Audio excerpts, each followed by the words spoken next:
Bumiyahe ako ng magang-maga para ipaglaban ang ating West Philippine Sea sa mga animal na siyam na senador na maka-China, sa mga taga-China na bully, na binabaliktad na ang bully daw ay ang Pilipinas. Ang alleged.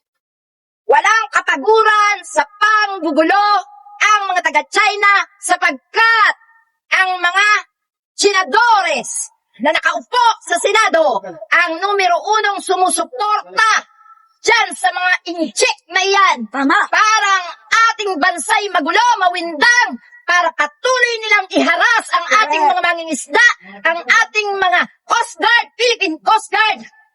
Ganyan ang gawain nila. Hinaharap ng mga senadores, yung mga hinayupak na sina Cayetano, Marcoleta, Robin Padilla, yung mga hudas na yan. Nililibang nila ang taong bayan sa mga pagpo-post, sa mga pagbibideos nila ng kung ano-anong katarantaduhan, habang ang taga-China ay nanghaharas ng gugulo sa ating karagatan. Yan ang mga strategy nila. Utos yan ng animal na sina Duterte, sapagkat hindi man nila aminin. Malamang ng ating Pilipinas ay isinanlana nila kung kaya't ganyan ang pagwawala ng China dito sa ating bansa. Ang kapal ng mga mukha ng taga-China, no? Isipin nyo, ha? Hintayin daw nila ang presidente na siyang magpalaya sa kanila. Mga ulol, hindi ang presidente na nag-iisa ang kailangang hanapan nyo ng salitang lumayas kayo. Kaming mga mamamayang Pilipino, ang taong bayan ng may karapatan na magpalaya sa inyo. Kayo'y walang naiintindihan sa salitang pakikisama. Ngayon, dumayo, kayo ang makisama. Pag pinalayas kayo, ibig sabihin, may problema sa inyo ang aming bansa. Lumayas kayo.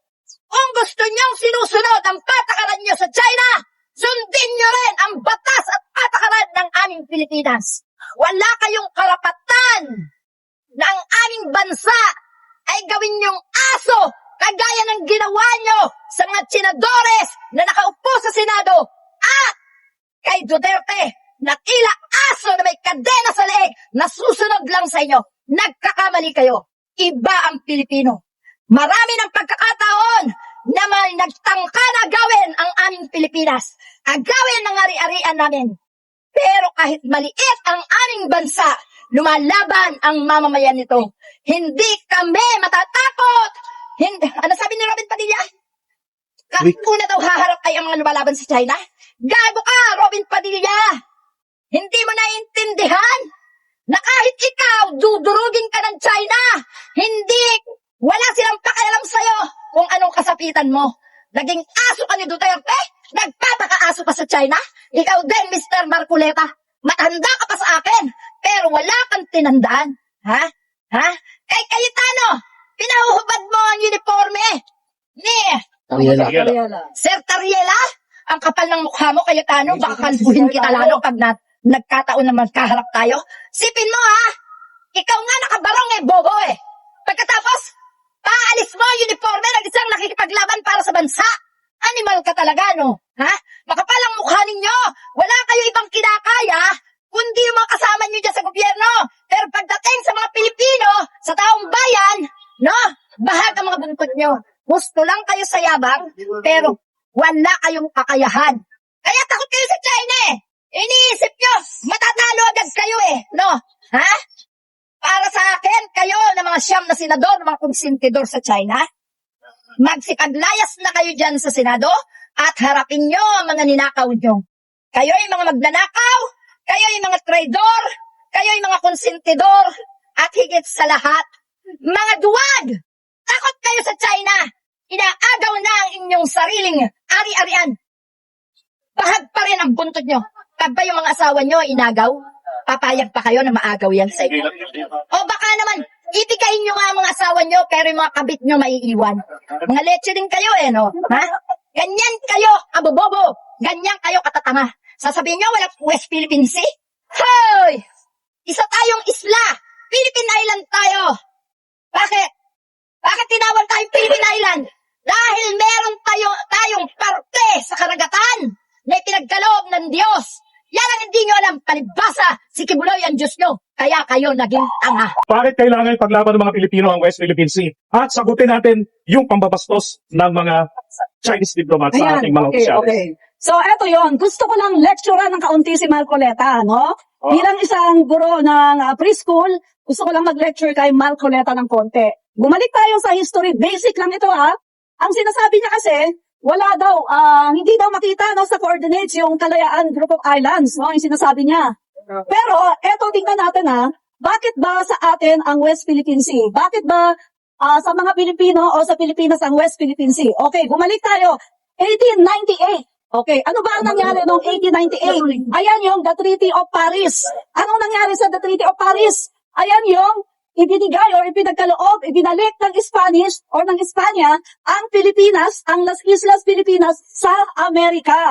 At nagbayad, no, ang Amerika ng $20 million. Alam ba ni Marcoleta yon? Nagalit na galit sila sa Amerika. Ang Amerika ay tinubos tayo sa Spain, no?